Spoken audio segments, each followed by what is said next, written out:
Ito, magprito tayo ng daing nga bangos. Sarili ko tong gawa. Maganda kasi yung sarili nating gawa kasi alam natin na wala kang ibang nilalagay at hindi naka-frozen. Kaya ito siya. Daming bawang. Dinamihan ko talaga ng bawang. At konti lang ang suka.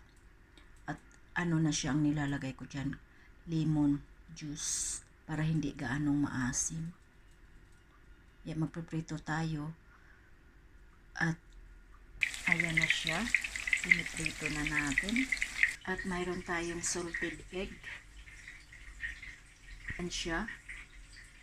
Ang technique dito ay binabalot ng pula. Kaya gumawa tayo partner doon sa daing na bangus. At ito na yung finished product natin. O, diba? Ang sarap ng ulam namin sa tanghalian ng anak ko. Maritis lang.